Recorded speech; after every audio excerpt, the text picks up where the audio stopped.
Assalamualaikum warahmatullahi wabarakatuh. Jumpa lagi bersama saya Hadi di channel Ngulik Sejarah. Dan pada video kali ini saya akan kembali lagi membacakan suatu kisah misteri yang kali ini berjudul tentang sebuah kisah Tumbal Perewangan Sang Besan. Cerita kali ini ditulis oleh Manafila yang nantinya kalian juga bisa mengunjungi thread beliau secara langsung. Yuk, daripada kita lama-lama, daripada kita penasaran bagaimana ceritanya, mari kita langsung saja menuju ke ceritanya. Namun sebelum itu saya sarankan untuk kalian semua mendengarkan video kali ini dengan headset kalian ataupun earphone terbaik kalian agar kalian mendapatkan kualitas audio yang jauh lebih baik. Nah, cerita ini lumayan agak panjang, jadi persiapkan diri kalian, persiapkan tempat ternyaman kalian dan posisi rebahan kalian ya teman-teman. Yuk, daripada kita lama-lama, daripada penasaran bagaimana sih ceritanya, mari kita langsung saja mulai ceritanya. Perhatikan baik-baik karena ceritanya seperti biasanya akan segera saya mulai.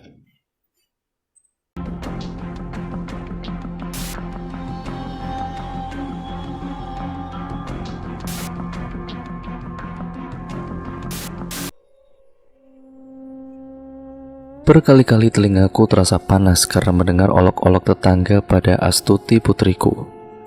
Mereka bilang jika Astuti penyakitan karena tubuhnya terlalu kurus. Jika hanya berkisar 40 kg untuk remaja berusia 18 tahun dengan tinggi 160 cm. Bahkan yang lebih sadis, mereka menganggap aku sebagai ibu yang abai pada anaknya. Tidak pernah membawa berobat atau konsultasi pada ahlinya mengenai keadaan Astuti yang dilihat begitu mengenaskan, kata mereka. Mereka hanya tidak tahu saja bagaimana aku memperlakukan putriku agar dia hidup berkecukupan dengan segala fasilitas mewah yang aku berikan, terlepas dari tubuhnya yang semakin kurus. Seperti pagi ini saat aku sedang menyapu halaman rumah yang penuh dengan daun-daun mangga yang gugur ke tanah akibat hujan disertai angin semalam. Kalau nyapu yang bersih, biar Pak suami tambah sayang, kelakar Bu Desi. Wanita yang mengenakan daster kelelawar selutut, dipadukan jilbab lebar yang menutupi hampir separuh tubuh itu sepertinya baru saja ke pasar atau warung. Tangannya penuh dengan bungkus plastik berisi belanjaannya. Aku tersenyum seraya balik bertanya basa-basi. Habis belanja, Bu? Wah, masih pagi sudah dapat banyak begitu. Pantas disayang suami. Aku memuji membuat wanita bertubuh subur itu tersanjung memamerkan deretan giginya dari balik bibir berlipstik merah merona yang ia oleskan. Iya dong, Jeng. Istri teladan ini. Ya walaupun 30 tahun menikah, belum dititipi anak, suamiku tetap betah, tidak masalah. Mungkin karena begini ini, Jeng, akunya. Aku masih tersenyum dengan kesombongan yang ia pamerkan. Sebelum wanita itu lanjut berbicara. Lagi pula, daripada punya anak seperti Astuti. Ngomong-ngomong, Jeng, kenapa ya Astuti kok kurus sekali? Jalani program diet atau sedang sakit, Jeng? Tanyanya tanpa tedeng aling-aling. Yang menyebalkan sekali, memangnya kenapa dengan Astuti? Hanya bertubuh kurus, apa jadi masalah untuk kalian? Aku heran. Aku mengubah mimik wajah yang tadinya tersenyum ramah, kini sinis mendengar ucapannya itu. Enggak kok, memang dasarnya keturunan. Saya juga tetap langsing seperti ini. Walaupun banyak uang dan banyak makan, aku balik menyombongkan diri, membuat wanita gemuk di hadapanku melerok tidak suka. Kirain penyakitan. Masih muda tapi wajahnya sudah seperti orang tua, kasihan sekali. Sambil berlalu, Bu Desi mengejek Astuti sekali lagi. Aku yang mendengar ocehan itu mengangkat sapu lidi seraya mengayunkan ke arahnya dengan pura-pura. Jika saja memukul kepalanya tidak ada hukuman, pasti aku sudah melakukan sebelum wanita itu pergi. Astuti mengenakan dress lengan pendek berwarna pink muda, dress yang kemarin kubelikan di toko pakaian langgananku. Di depan lemari kaca di kamarnya, putriku memutar badan mengecek depan belakang penampilannya yang tampak anggun dan juga cantik. Matanya mengerjap sesaat, lalu bibirnya tersenyum setelah tahu penampilannya begitu ayu. "Cocok sekali dipakai sama aku, Bu," katanya saat menoleh ke sisi pintu di mana aku berada. Aku mendekat lalu merapikan rambut hitamnya yang tergerai saat berlenggak-lenggok tadi. "Memang itu sebabnya. Tidak perlu hiraukan apa kata orang ya," aku menasihati seraya memindai wajahnya.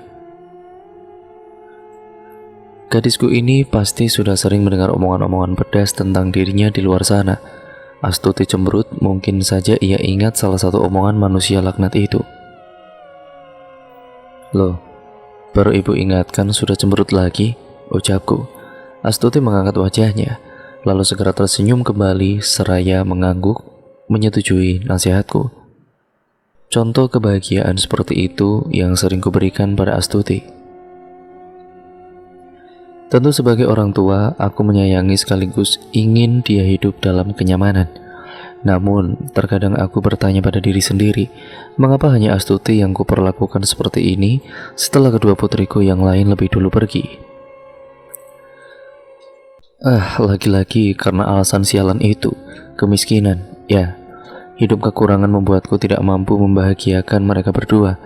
Bahkan mereka lebih sering menanggung perih di perut yang lapar karena dapur di rumah kami tidak mengepulkan asap memasak. Dipio suamiku, andai saja dirinya dulu menolak untuk melakukan pekerjaan ini, mungkin saja Astuti mengalami nasib serupa dengan kakak-kakaknya. "Bu," Astuti mengguncang lirih pundaku, membuyarkan kenangan pahit yang baru saja kuputar dalam lamunan. Iya nak, ibu melamun?" tanyanya seraya memicingkan mata. "Iya, ibu membayangkan kamu di Pinang Pria. Tentu hidup ibu akan begitu kesepian nantinya kalau sampai putriku dibawa sama pangerannya," gurauku dengan bohong. Astuti terkekeh lirih dengan jemari lentiknya menutup area mulutnya. "Ibu ada-ada saja pikirannya. Kalau sudah, jangan lupa sarapan sebelum pergi ke rumah Nining ya. Ibu sudah masakkan udang tepung kesukaan kamu," sebelum berlalu dari kamar Astuti. Gadis itu mengangguk kemudian kembali sibuk merias wajahnya.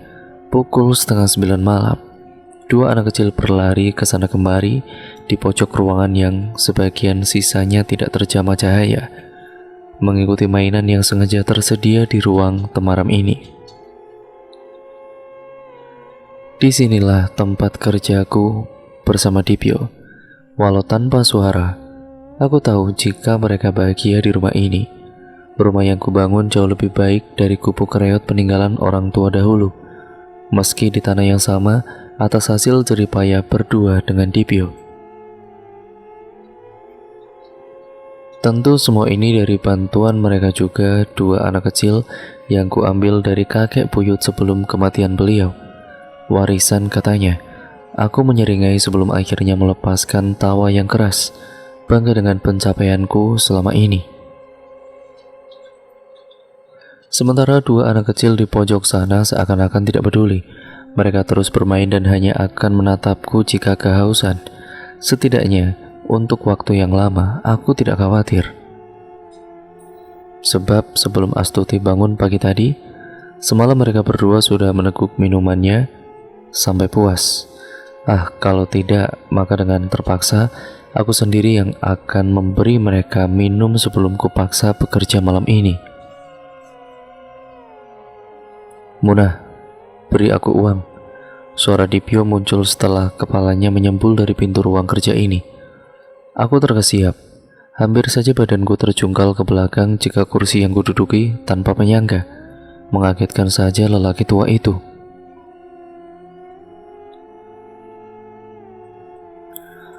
Bersungut-sungut aku membuka laci, lalu memberi selembar rupiah yang cukup untuk membeli kopi dan rokok seperti kebiasaannya saat nongkrong cari mangsa.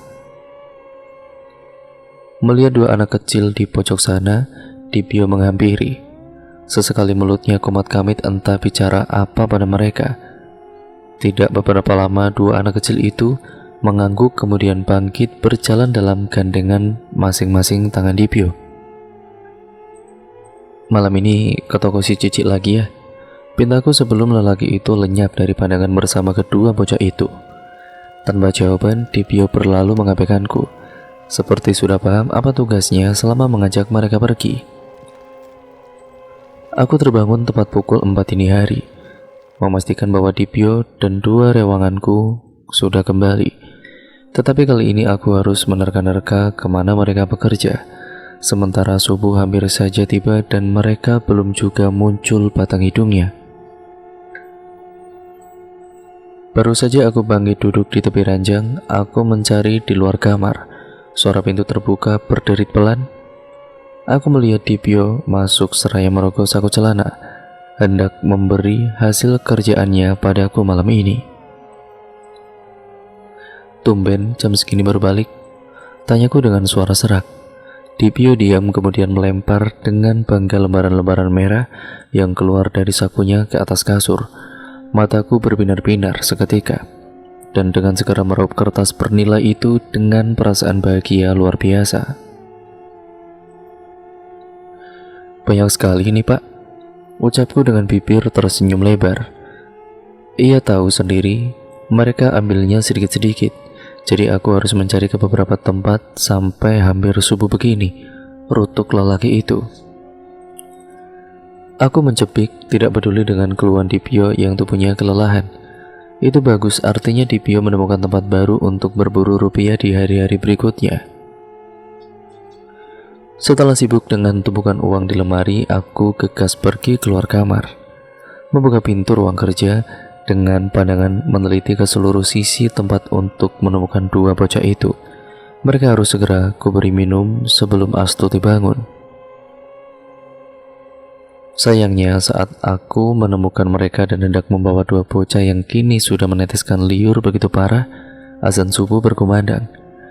Terpaksa aku susui mereka di ruang kerja sebelum mereka mengamuk dan mengacau seperti dulu.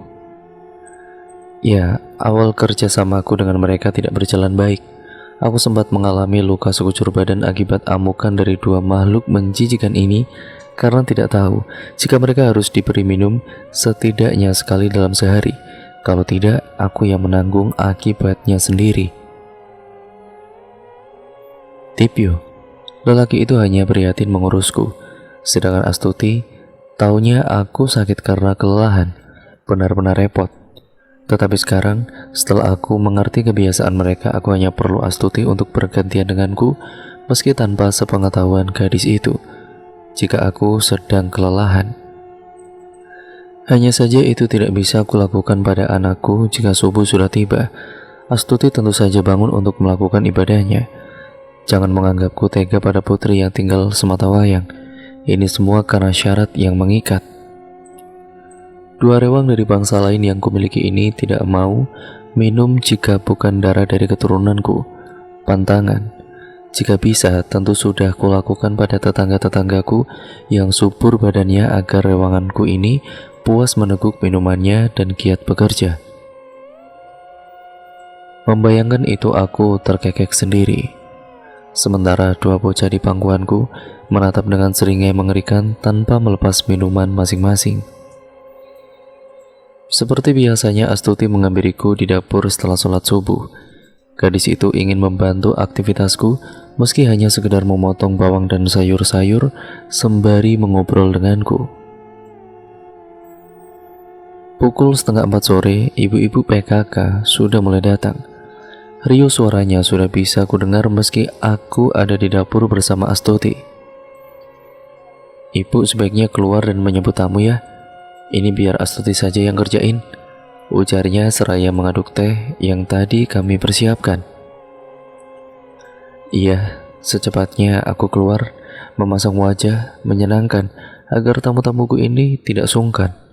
Sayangnya baru saja aku menyungging senyum, salah gerombolan di antara ibu-ibu seperti biasa sedang membicarakan Astuti yang kurus kerempeng menurut mereka. Dada ini rasanya panas, tapi tidak bisa membalas karena sedang ada di acara formal. Mereka baru berhenti ketika melihat aku ada di depan pintu. Seketika tingkah mereka berlagak biasa saja, memalukan. Bu Mona, assalamualaikum. Sapa Bu RT Retno seraya mengajakku bersalaman. Wanita itu memang selalu tampak bahagia walaupun aku tahu duitnya tidak ada. Aku tertawa dalam hati, lalu menerima uluran tangan beliau dengan seolah senyum di wajahku. Diikuti kemudian para tamu hadirin lain yang ikut bersalaman, tidak terkecuali gerombolan mulut sampah yang membicarakan Astuti tadi. Aku mempersilahkan mereka duduk, sementara Astuti keluar dengan minuman yang sudah dipersiapkan, satu nampan demi satu nampan, sampai semuanya dapat bagian. Duh, Astuti makin cantik ya, puji Bu RT pada putriku yang memang cantik. Sayangnya kamu kurus banget, Duk. Apa diet ya? Kalau bisa ndak usah diet, biar lebih segar. Purno ini melanjutkan pujiannya disertai wejangan untuk Astuti yang hanya mengangguk-ngangguk. Tamu yang lain ikut berpendapat juga setelah memuji seperti yang dilakukan Bu Retno. Memang membicarakan Astuti adalah hobi mereka, aku tahu itu. Lagi-lagi masalah badan Astuti yang dibahas. Seperti tidak ada prestasi lain yang Astuti miliki. Padahal daripada membicarakan badannya kurus itu, aku rasa lebih baik mereka bertanya kapan dia akan menikah, bukan? Biar saja Astuti masih 18 tahun, jika ada yang mau tentu ya aku akan terima setelah melihat seluk-beluk dari keluarga mana laki-laki itu berasal. Tentunya harus satu aliran denganku. Tidak lama setelah saling melepas tanya, kami memulai acara arisan PKK. Pada saat acara berlangsung, telingaku menangkap suara lain yang sedang berbisik-bisik bernada ketakutan. Kamu lihat apa? Dua anak kecil berlarian di sana. Aku duduk di ruang tamu, mengamati segerombolan warga yang membicarakan sesuatu di samping halaman rumah lewat jendela kaca yang tirainya sengaja kubuka setengah. Sepertinya kemunculan dua rewanganku akhir-akhir ini berhasil membuat gempar seantero desa. Samar-samar ku dengar dari mulut-mulut mereka, "Iya Kang, Budian pas PKK di rumah Bu Munah juga melihat makhluk itu," tutur Pak Ahmad pada seorang tetua desa, sementara matanya sesekali melirik ke arah hunianku. Kang Mudofir di sini adalah seorang tetua desa. Beliau dengan seksama mendengar warganya bercerita, seraya memperhatikan sesekali ke arah sini. Sepertinya banyak sekali terkaan di kepala lelaki tua itu saat meresapi cerita dari Pak Ahmad tadi. Tangan keriputnya mengelus-ngelus jenggot panjangnya yang sedikit kusam, sebanding dengan pemikirannya yang tidak tahu siapa pemilik makhluk kecil itu. Tadi malam justru mereka berani muncul di sekitar rumah Pak Hoirul. Ia bermain di gundukan pasir yang tidak terpakai. Lalu saat dipergoki warga malah menghilang di bawah pohon mangga besar milik beliau. Ungkap warga lainnya diikuti tatapan was-was oleh mereka yang berkumpul di sana. Aku tertawa lirih di sini. Sepertinya rencanaku akan berjalan sesuai keinginan. Iya Kang, saya curiga sama beliau. Selama ini kan semuanya tahu toh, jangankan istrinya yang sakit, Pak Hoirul saja tidak bekerja. Siang malam hanya mengurus istrinya. Dari mana lagi penghasilannya kalau bukan dari memuja setan? Lantang Pak Ahmad berbicara demikian. Mulut miliknya sama busuknya seperti punya Bu Desi, istrinya. Tidak mungkin, beliau ini sangat rajin dalam beribadah, apalagi urusan sedekah desa. Dalam sumbangan apa saja beliau paling nomor satu dibanding sama kita semua. Sepertinya kalian juga hafal bagaimana beliau. Jangan mudah berasumsi, biar tidak jadi fitnah. Kang Mudofir berpendapat, tapi pendapatnya lebih pantas jika disebut peringatan. Lama-lama aku bosan memperhatikan mereka. Lagi pula targetku sudah kena. Memang itu yang aku mau. Walaupun harus mengorbankan tetangga yang lain, setidaknya warga tidak mencurigaiku. Kau sudah tahu tentang berita yang menyebar di luar? Tanya Dipnyo sebelum membawa dua bocah dalam gandengannya itu pergi. Aku menyerahkan lembaran rupiah seperti biasa sebelum menjawab pertanyaan itu. Jangan khawatir, aku sudah mengatasi semuanya. Seperti biasa, lelaki itu seakan-akan tidak menggubris meskipun mendengar yang aku katakan. Malah berlalu keluar dan segera menutup pintu tanpa sepatah kata pun. Di ruangan ini banyak rahasia yang kusimpan dan rencana yang aku rancang. Di ruangan ini pula semua bisa kuselesaikan dengan dupa dan juga mantra. Mengapa aku tega pada warga lainnya, membuat mereka semua agar mau menuduh orang yang tidak bersalah? Tentu ya ada sebabnya. Kemiskinan yang menjerat leher keluarga kami dulu. Itu salah satu alasanku. Bu, suara Astuti terdengar dari balik pintu setelah jemarinya mengetuk beberapa kali.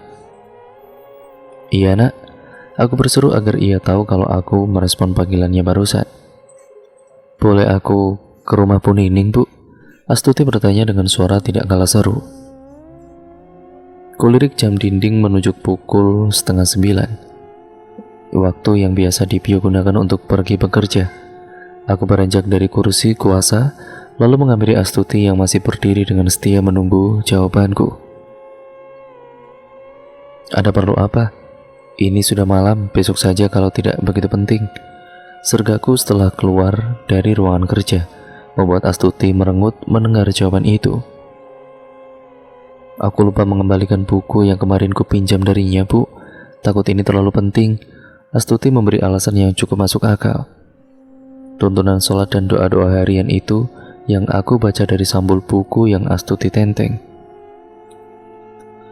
Aku memperhatikan Astuti dalam-dalam. Dari wajahnya yang lesu karena perbuatanku, sebenarnya dia memiliki pancaran garis-garis keimanan pada Tuhan yang tidak aku punya. Aku benci hal itu. Bukankah selama ini kehidupannya yang sejahtera adalah hasil dari urusanku dan juga usahaku ini? Persetan dengan Tuhan yang katanya ada, tapi hanya membuatku sengsara. Bahkan mengambil dua, aku malas mengenal rasa sakit itu. Kamu bisa mengembalikan besok, ujarku sembari mengelus rambutnya. Ya udah baiklah, Bu. Seperti biasa Astuti tidak membantah. Gadis itu akhirnya balik ke kamarnya mengurungkan niatnya.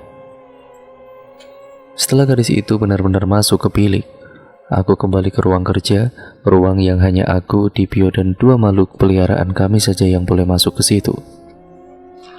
Astuti tidak pernah kuizinkan, apalagi orang lain. Padahal ruangan ini persis di depan kamarnya.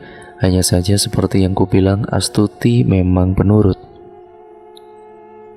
Di dalam sini aku diam menatapnya lang ke depan.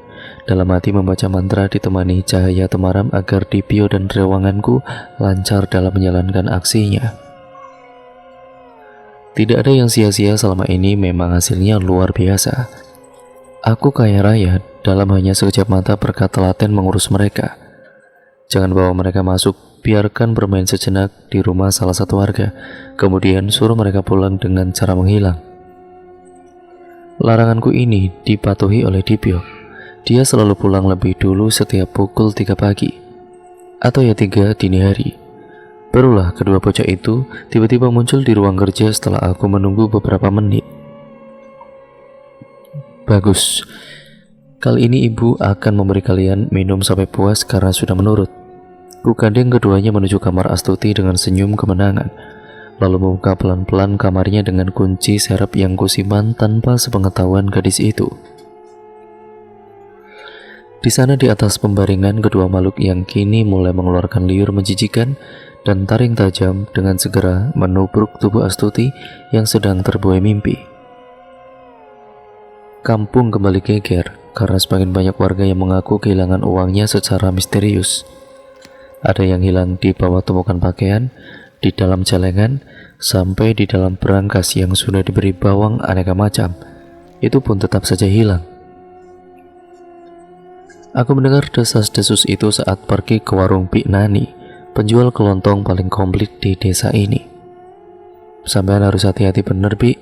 Jangan sampai kecolongan. Bisa-bisa bangkrut toko sampean. Modal habis karena tuyul. Lek Wartini mengingatkan dengan mata mendelik tidak karuan. Sementara Pik Nani tetap tenang. Wanita dengan aneka gelang emas berbagai model di kedua tangannya cuma mesem-mesem, meremehkan.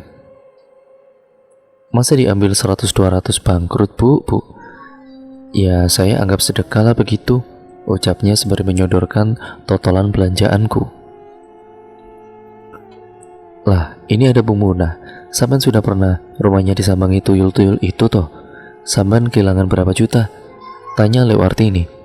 Wanita itu terus bercerita menggebu-gebu, macam sudah pernah uangnya ku ambil saja. Aku menatap Lewartini dengan tegas. Tidak ada yang hilang, soalnya pas di rumah saya banyak ibu-ibu PKK.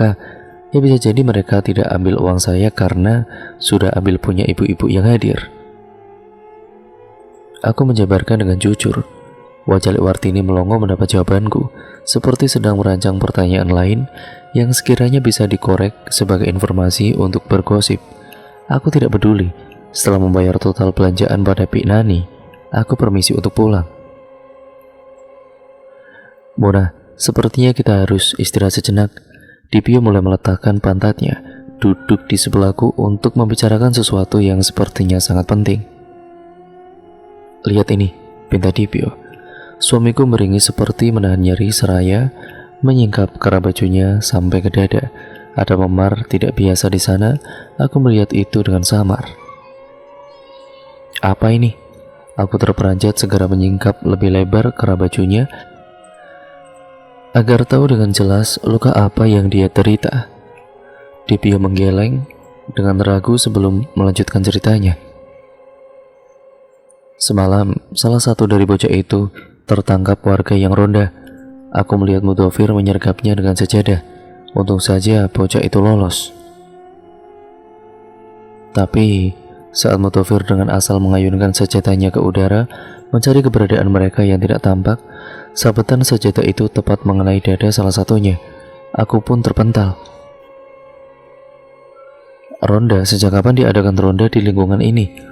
Bahkan Dipio tidak mendengar dan juga tidak mendapatkan giliran untuk tugas jaga itu. Ini juga salah satu akibat yang akan kami terima jika peliharaan kami tertangkap atau bernasib buruk. Luka dan kepayahan yang dialami dua rewangan kami pun akan terasa di badan kami. Itu sebabnya aku sangat berhati-hati dalam hal seperti ini. Kau ada di mana saat kejadian? Tanyaku penasaran. Sekitar rumah Pak Rosyid. Rosyid Arab, juragan karpet impor itu. Iya, sepertinya kelompok ronda itu memasang jebakan untuk rewangan kita di tempat Rosyid menyimpan uang. Sebab aku melihat Rosyid ada di dalam kelompok itu juga. Pasti dia memberitahu warga jika sering kehilangan uangnya. Terkadipio berusaha menjelaskan segamblang mungkin kepadaku. Aku mengangguk hal itu bisa saja terjadi. Rosyid kukira mulutnya tidak bisa bicara. Ternyata di balik diamnya sedang menyusun strategi untuk menangkap dalang dari hilangnya uang dalam berangkasnya itu. Kurang ajar. Aku memperbaiki kerah bajunya. Pikiranku mulai bekerja keras merencanakan sesuatu. Tepatnya solusi apa yang bisa kugunakan untuk mengatasi semua ini. Biar nanti kuselidiki. Sembuhkan dulu lukamu itu. Pukul 8 malam biasanya Dipio dan aku segera berada di ruang kerja. Tetapi malam ini, setelah tidak mendapat solusi apapun, kami memilih mengakhiri diskusi dan pergi keluar ruangan untuk menenangkan diri masing-masing.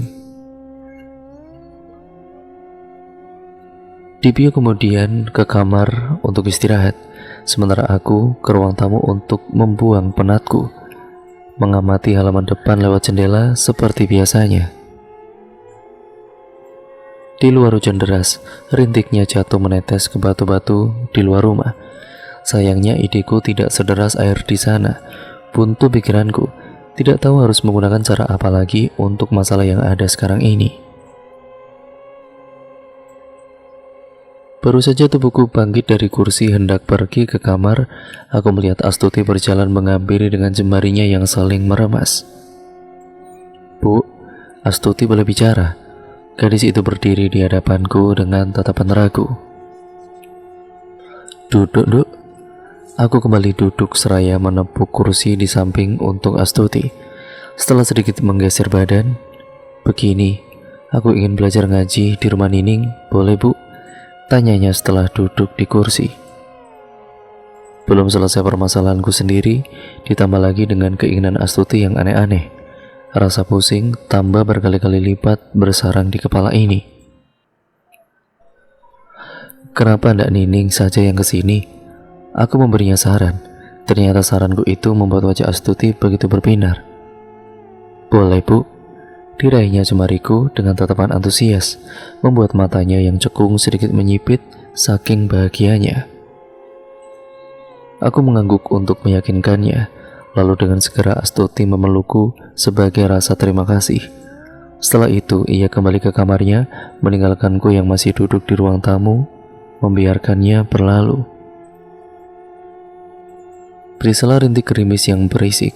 Aku teringat kejadian 10 tahun yang lalu tentang anak-anakku, mengaji, sholat, puasa. Aku pun pernah melakukannya. Dulu saat kedua putriku yang tiada masih ada. Usia mereka berdua menginjak angka 12 dan 10 tahun, sedangkan Astuti berusia 2 tahun. Masih begitu dini untuk kedua kakak Astuti kembali ke pangkuan ilahi. Aku seperti murka menyesali kehidupan miskin yang menimpa. Sementara doa-doa seolah-olah percuma, tidak didengar sang kuasa. Sejak saat itu aku mengakhiri semuanya.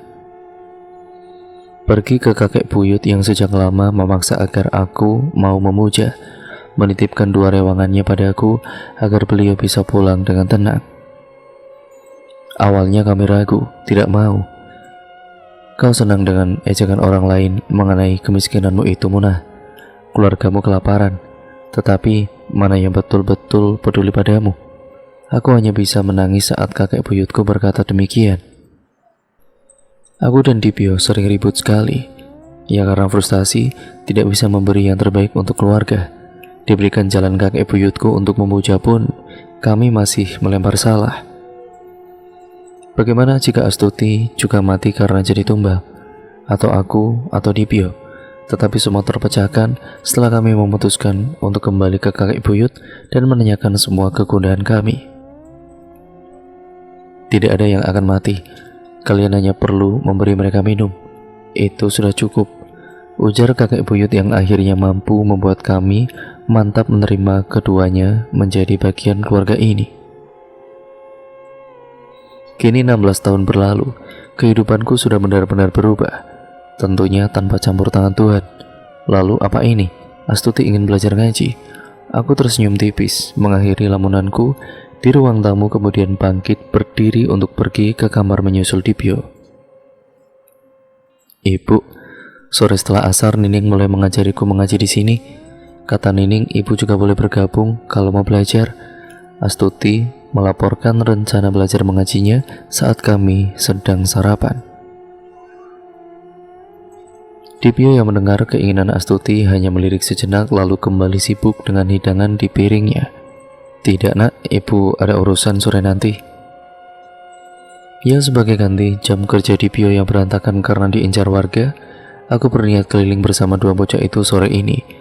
Sore seterusnya sampai semuanya kembali normal seperti dulu. Astuti mengangguk. Sepertinya ia paham jika aku memang sibuk bekerja, pekerjaan yang ia tidak tahu sama sekali. Ngomong-ngomong Duk, Nining itu berasal dari keluarga yang seperti apa? Ibu lihat-lihat cuma dia yang dekat sama kamu? Tanyaku mengorek informasi tentang gadis itu. Astuti merampungkan aktivitas makannya, lalu meneguk air putih di gelasnya sebelum menjawab pertanyaanku dengan wajah antusias. Ibu tidak tahu, selain hanya dia yang mau berteman denganku sejak SMP, dia juga seorang Ning di desanya. Nama sebenarnya adalah Alia Humaira. Nining hanya panggilanku padanya, ya karena tidak bisa menyebut namanya dengan sembarangan. Ia takut tidak sopan. Aku meneguk ludah jantungku ini, bahkan berdebar lebih kencang dari biasanya. Sebelum Astuti menceritakan gadis itu secara keseluruhan, ibu tahu Kiai Soleh, beliau ayahandanya. Telingaku bak disambar petir mendengar Astuti menjelaskan siapa Nining sebenarnya. Di ruangan temaram yang sebagian sisinya tidak terjamah cahaya, 2 anak kecil bermain berlarian ke sana kemari. Selanjutnya mereka berdiri cukup lama di depan cermin besar yang memang terpasang di ruangan itu. Di depan sana mereka senang saling bergantian memandangi pantulan dari masing-masing. Mata bulat lebar dengan pola mata hitam hampir seluruhnya. daun telinga lebar memanjang. Gigi-giginya yang runcing dan menguning, lebih buruk dari besi yang berkarat. Itu wajah asli mereka sesungguhnya. Aku bergidik jijik, penampilan itu jauh berbeda dengan saat kami akan membawa keluar. Detik berikutnya mereka menatapku, berlari secepat kilat menyergapku, membuka kancing baju yang tadinya menutup bagian sensitif, lalu dengan brutal menyesap buah dadaku sampai mereka kenyang. Di ruangan temaram ini tanpa siapapun tahu, akulah tuan yang melayani budaknya. Makanan sudah tersaji di atas meja. Sederhana saja, telur dadar dan bihun goreng. Aku melirik jam menunjukkan angka 8 pagi. Mungkin saja Astuti tergesa ke sekolah sehingga tidak sempat membangunkanku hari ini. Aku duduk di kursi meja makan, menyusul kemudian Dipio ikut terbangun. "Bikinin kopi dulu, Bu. Mataku berat sekali," ujarnya seraya memijat dahi setelah mendapat posisi duduk yang tampak nyaman. Tanpa bicara, aku segera meladeninya. "Kenapa tidak bisa tidur?" "Itu akibat kebanyakan tidur kau itu, Pak." Urutuku sembari menuang air dalam termos ke gelas berisi kopi. Dipio tidak menyaut. Jemarinya semakin rial, memijat bagian dahinya yang mungkin terasa masih pening. Tiba-tiba saja aku teringat tentang mimpi semalam. Di dalam mimpi itu, aku sedang menyusui dua rewanganku di dalam ruang kerja. Lalu samar-samar aku melihat seseorang mengintip dari balik pintu. Mimpi. Mataku tercengang. Spontan ingatan itu membuatku kelimpungan. Kopi yang tadi kubuat segera kusajikan di hadapan Dipio. Sementara pikiranku mulai berkelana pada suatu kemungkinan tentang mimpi buruk semalam. Buru-buru aku pergi ke kamar Astuti untuk memastikan. Berharap pradugaku salah. Setelah pintu kamar Astuti terbuka, pandanganku mengitari seluruh area dari sudut ke sudut lainnya. Kemudian masuk ke ruangan berukuran 3x4 meter yang selalu mengeluarkan bau harum dengan tatanan rapi seperti yang Astuti sukai. Tirai jendela masih tertutup rapat, membuat cahaya matahari yang sudah menghangat tidak mampu menerobos ke dalam sini. Buku-buku tetap tersusun rapi di lemari, tas yang masih menggantung di tempatnya, sepatu juga. Astuti tidak menggunakan sepatu pergi ke sekolah. Aku tahu Astuti hanya memiliki 3 pasang sepatu yang ia gunakan secara bergantian setiap 2 hari sekali. Sedangkan di rak sepatu ketiganya masih utuh, tidak terpakai. Tergesa-gesa aku kembali ke ruang makan membawa segudang tanya tentang Astuti untuk Dipio. "Kau tidak lihat Astuti semalam?" tanyaku dengan tatapan menginterogasi. Aku ingat kami tidak sempat bertemu Astuti setelah pulang dari berburu uang. Dipio istirahat ke kamar, sedangkan aku ke ruang kerja untuk merawat 2 bocah itu sampai aku tertidur di sana.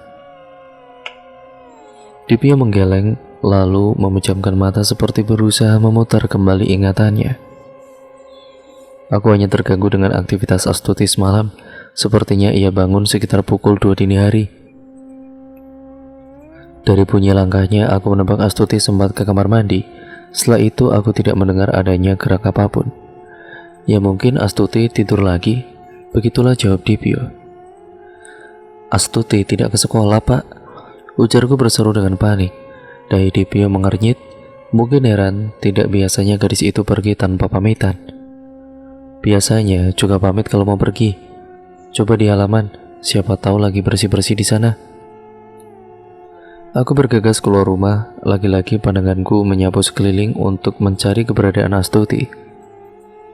"Bu Munah baru kelihatan," Budian menyapa.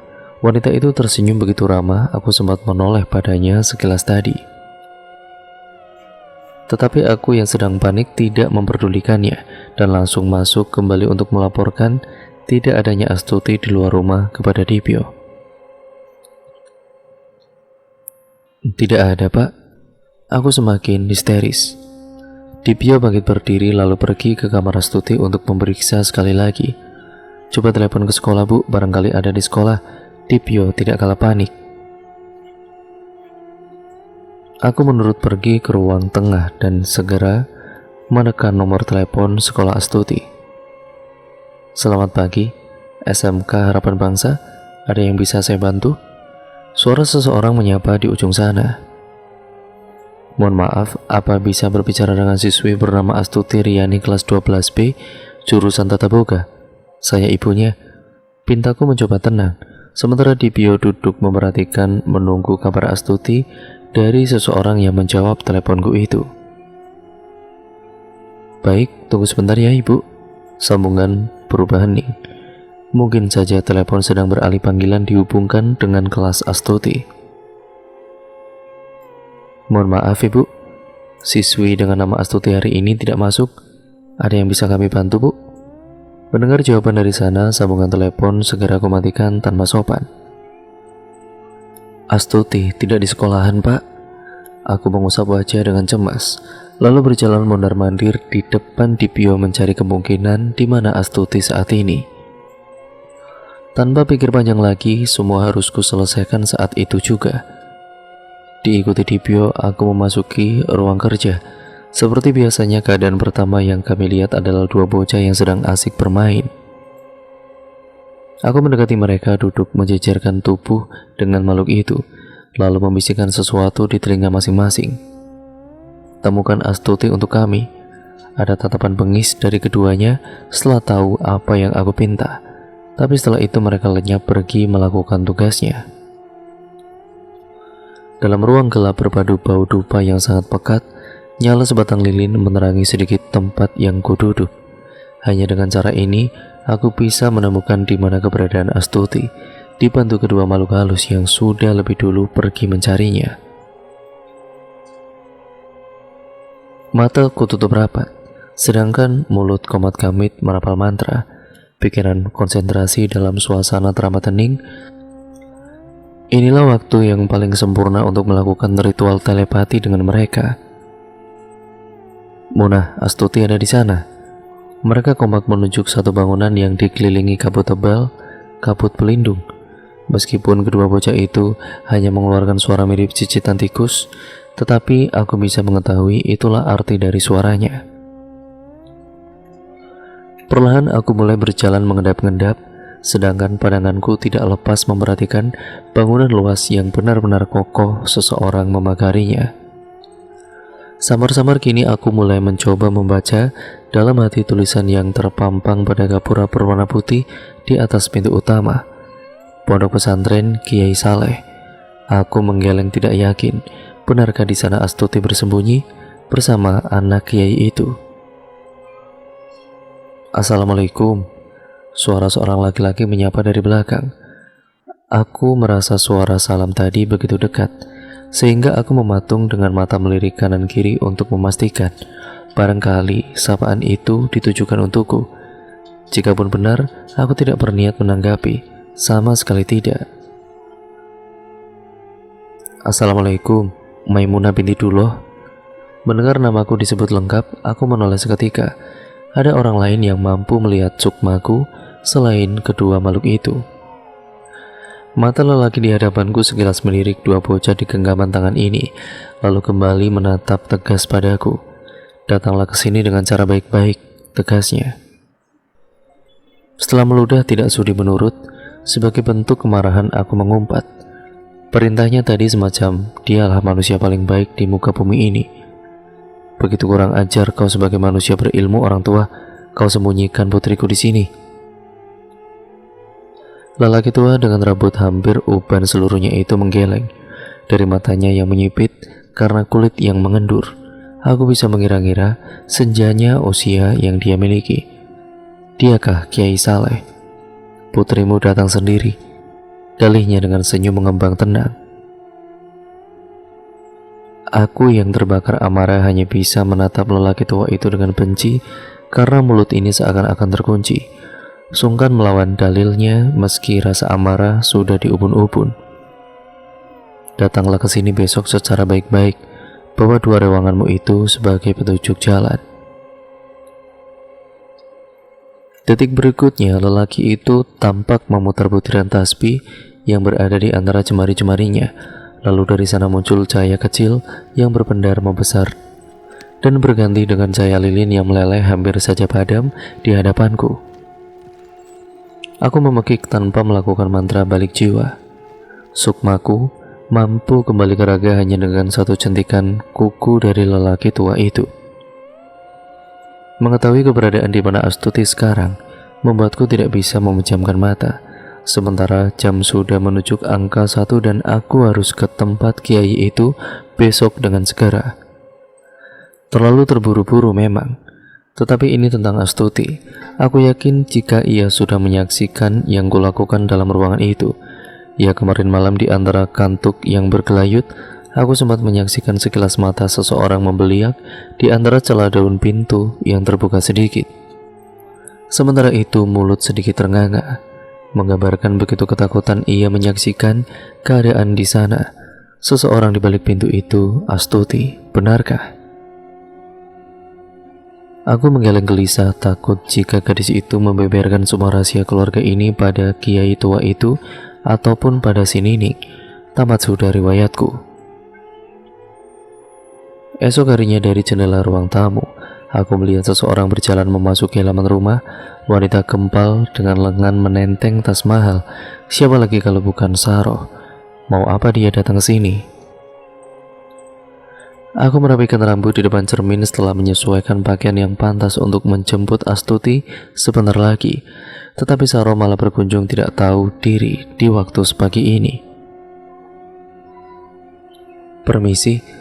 Suara Saroh benar-benar menggelegar bak sound system di acara hajatan tetangga, membuat Dipyo yang tengah menikmati kopinya di ruang tengah gegas menghampiri pintu utama.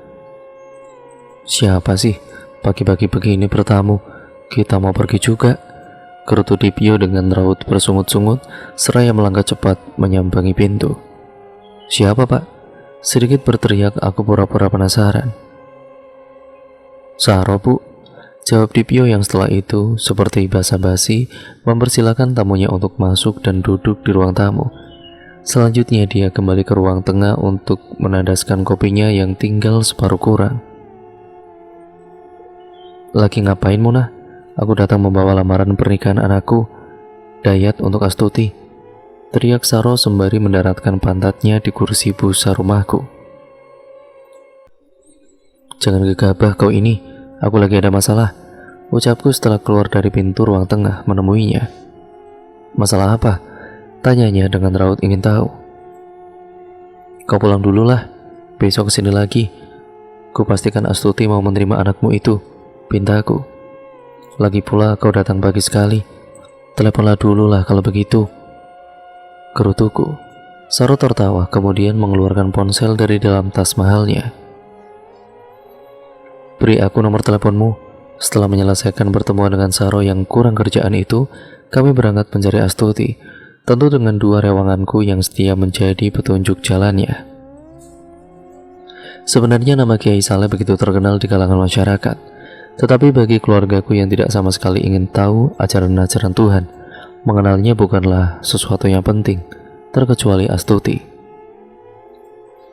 Saat perjalanan, tak jarang kami berpapasan dengan tetangga.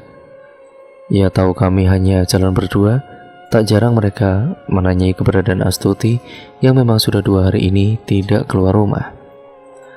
Demi tampak keadaan kami baik-baik saja di mata orang lain, aku menjawab semua pertanyaan tentang Astuti dengan bohong, mengatakan bahwa gadis itu kurang enak badan dan hanya istirahat di dalam kamarnya. Menggunakan angkutan umum kami melakukan perjalanan. Bukan tidak mampu untuk membeli kendaraan roda 4, aku hanya tidak ingin tampak mencolok dalam lingkungan agar pemujaanku tidak dicurigai oleh banyak orang. Lagi pula dalam perjanjianku dengan kakek buyut dulu, hidup dengan cara tampak sederhana menjadi salah satu syaratnya. Setelah melakukan perjalanan yang cukup jauh, kami kemudian sampai di sebuah desa, yaitu kita sebut saja sebuah desa A. Desa yang memiliki semboyan desanya para santri. Ini ternyata sangat pas dengan gambaran tempat yang semalam ku datangi. Memasuki gapura desa, banyak wajah-wajah asing memerhatikan kami yang mungkin tampak seperti orang asing sedang kebingungan. Dan cerita pun akhirnya bersambung ke part yang selanjutnya ya teman-teman. Terima kasih untuk kalian semua yang sudah menyimak video kali ini dan cerita kali ini. Semoga kalian terhibur. Dan jangan lupa, cerita ini akan berlanjut ke part yang selanjutnya. Jadi untuk kalian yang belum subscribe channel ini, nyalakan tombol lonceng notifikasinya agar kalian tidak ketinggalan video terbaru selanjutnya dari channel ini. Dan kalian tidak akan ketinggalan cerita-cerita menarik lainnya dari channel ini juga. Sekian, terima kasih ya teman-teman. Jangan lupa untuk kalian tetap like, comment, dan share sebanyak-banyaknya, karena dengan itu kalian membantu channel ini menjadi channel yang jauh lebih baik. Terima kasih, kurang lebihnya mohon maaf. Video ini saya akhiri. Pokoknya nantikan terus kelanjutan ceritanya hanya di channel ini. Wassalamualaikum warahmatullahi wabarakatuh.